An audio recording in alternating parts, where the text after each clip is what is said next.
Bien. En primer lugar, los avances en materia de salud en Uruguay fueron principalmente la implementación a partir del año 2007 de un Sistema Nacional Integrado de Salud. Eso fue un cambio importantísimo en el sistema de salud en Uruguay, que en realidad antes no existía. Y ese sistema, esa ley, que fue una ley que implementó el Sistema Nacional Integrado de Salud, tiene varios principios entre los cuales se destaca la equidad, el acceso a la salud en forma equitativa, justamente, y los principios de sustentabilidad o sostenibilidad económica del sistema. Además de eso, el sistema planteó obviamente un cambio en el modelo de atención, en el modelo de gestión y en el modelo de financiamiento. Se podría hablar mucho del Sistema Nacional de Salud, pero concentrándonos en el tema medicamentos, acorde a los principios y a las recomendaciones de la OMS en su momento, uno de los elementos que incluyó el Sistema Nacional de Salud fue la conformación de un plan básico de salud, un plan de beneficios, no básico, un plan de beneficios en salud, que incluyó un catálogo de prestaciones que están dentro de ese plan de beneficios y un formulario terapéutico de medicamentos que se aprobó en el 2008. La característica diferencial que tiene Uruguay y que creo que puede ser un aporte para los demás países es que, a diferencia de los demás países que tienen, los que tienen cobertura universal, que han alcanzado esta cobertura y tienen un listado o un plan de beneficios que incluye patologías o enfermedades que están cubiertas por ese plan, en Uruguay, antes del Sistema Nacional Integrado de Salud, existía ya una cobertura universal para el alto costo o para la alta complejidad a través del Fondo Nacional de Recursos. El Fondo Nacional de Recursos era un seguro universal que existe desde el año 1980 y que lo que hacía era cubrir a través de un seguro, es decir, un prepago, aquellas tecnologías de alto costo, las cirugías complejas, los trasplantes, prótesis de cadera, de rodilla, cirugía del corazón, diálisis, procedimientos en el exterior, y a partir del año 2005 incluyó en esa cobertura los medicamentos de alto costo, lo que nosotros preferimos llamar de alto precio, porque en realidad son medicamentos con precios altos, no necesariamente de costo alto. Entonces, lo que ha hecho Uruguay es mantener un listado de medicamentos con sus indicaciones para la patología, la indicación para la terapia específica de esos medicamentos que deben dar los prestadores integrales, públicos y privados en forma obligada, y que están cubiertos por la cápita que le otorga el Fondo Nacional de Salud de Uruguay. Pero los medicamentos que son de alto precio están en una lista diferente, con su indicación correspondiente, financiados a través del Fondo Nacional de Recursos. Entonces, la característica que tiene el financiamiento de estas indicaciones, de estas enfermedades y de estos medicamentos de alto precio, es que están reguladas por lo que llamamos normativa de cobertura financiera, que no son protocolos ni son guías clínicas, sino que son normativas basadas en la evidencia científica, basadas en las revisiones sistemáticas. El Fondo Nacional de Recursos es un centro Cochrane en Uruguay, es el centro Cochrane en Uruguay. Tenemos especialistas trabajando en el fondo que tienen conocimiento de evaluación de tecnología y de evidencia científica. Entonces lo que hacen es elaborar una normativa que lo que hace es cubrir aquellos casos de la enfermedad que corresponde con el medicamento que se incluye,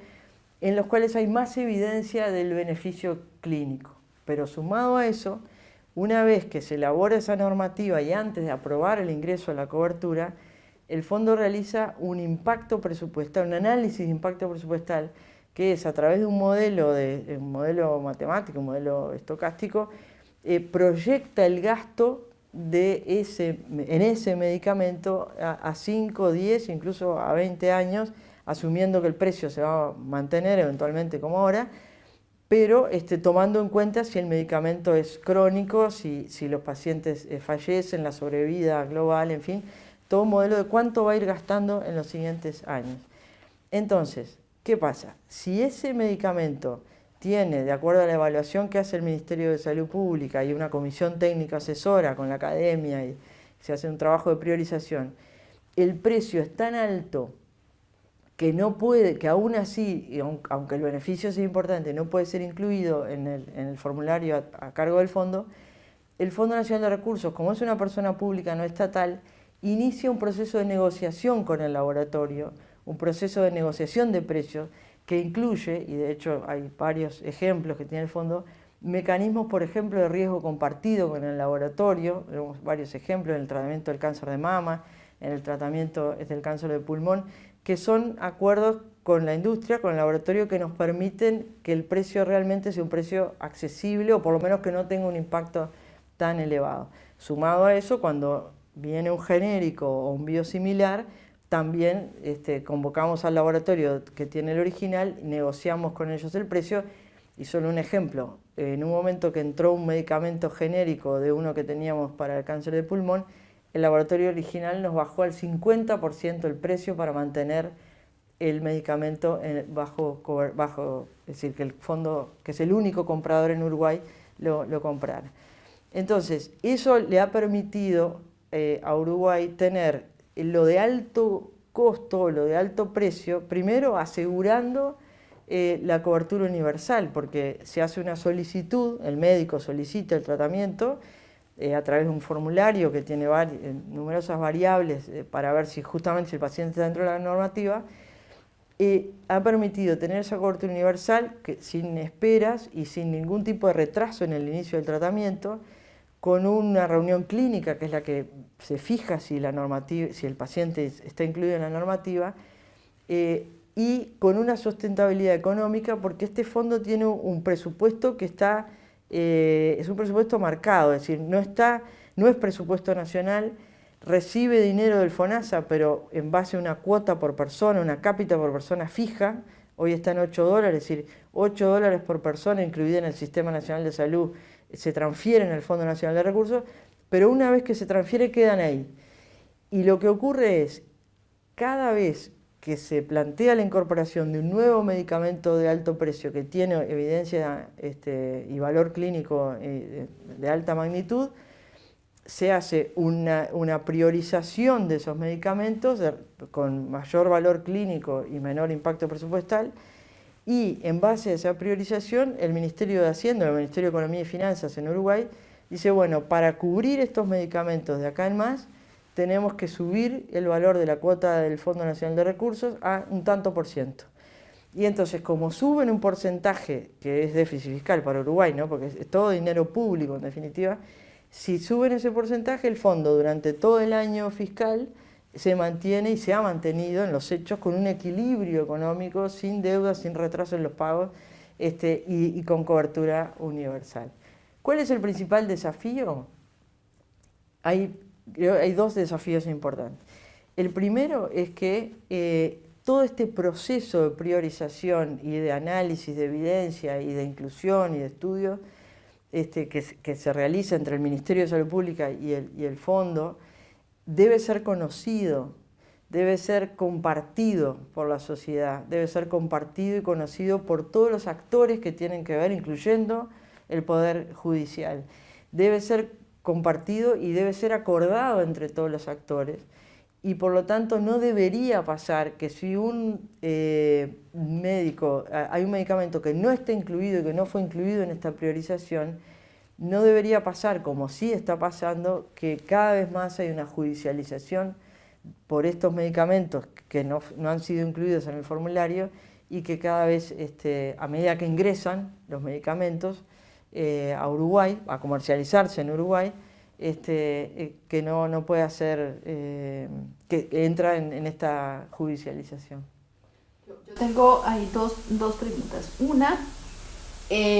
tú hablaste de esa negociación directa que logra hacer el Fondo Nacional de Recursos con laboratorios para medicamentos particulares. ¿Es posible en el marco de acuerdos regionales poder compartir la información del precio al cual se compra? Lo pregunto por lo siguiente. Hemos tenido aquí sentados en este mismo escenario otros países que están proponiendo que en los procesos de compra centralizadas, sea país o sea región, es decir, sabemos que la región tiene un problema de transparencia en el tema del precio del medicamento, o sea, no es transparente, o sea, nosotros no sabemos, Colombia no sabe cómo compró Uruguay, y Uruguay no sabe cómo compró Ecuador, y así sucesivamente. Entonces tenemos un problema de transparencia, pero es buena transparencia. Yo pregunto, digamos, el Fondo Nacional de Recursos está dispuesto, digamos, en un proceso regional a compartir la información o hace parte del acuerdo de confidencialidad con la farmacéutica en su momento. Bueno, de hecho ahora en Uruguay tenemos una jornada de Mercosur, jueves y viernes, a continuación de esto, en la cual se va a analizar con los países y con OPS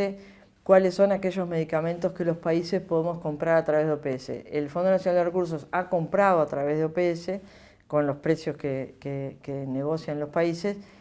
y además nosotros tenemos lo que lo vamos a hacer es informar a los demás países cuáles son los precios de compra de cada uno de los medicamentos que compramos. Pero en algunos casos, como es el caso de los medicamentos que le hemos comprado a Roche con un mecanismo de riesgo compartido bastante novedoso, que implica un pago fijo por mes, según no importa el tratamiento que se le vaya a realizar a los pacientes, eso se firmó un acuerdo de confidencialidad. Entonces, en realidad, nosotros podemos transmitir cómo es el modelo, pero no podemos transmitir el precio. Y ese es un problema para todos los países. Significó un ahorro muy grande, significó haber podido ingresar medicamentos que algunos países, varios no tienen, que son de muy alto precio, para el tratamiento del cáncer de mama especialmente y para otros tratamientos, pero tiene ese acuerdo de confidencialidad que no podemos decir el precio final que tiene cada uno de estos medicamentos, porque en realidad el mecanismo ese, el precio unitario no lo conocemos, porque el fondo paga una cuota fija por mes si el número de pacientes nuevas que van entrando se mantiene dentro de un rango. O sea que la única variable es el número de pacientes nuevas que entran, y además que pueden entrar en cualquier etapa del tratamiento. Pueden entrar en adyuvancia, en neoadyuvancia, en primera línea metastásico, en segunda línea metastásico. No importa en qué línea entren, es un número de pacientes que entra por año, y nosotros pagamos siempre lo mismo si se mantiene dentro de ese rango. O sea que si las pacientes sobreviven mucho más tiempo o entran pacientes con mayor nivel de afectación del cáncer, en realidad, entre comillas, el laboratorio tiene más riesgo financiero porque tiene que darnos medicación más cara al mismo precio. Pero entonces esa combinación, ese esquema tan particular, hace que en realidad nosotros nunca sepamos exactamente a cuánto estamos comprando, por ejemplo, el trastuzumab.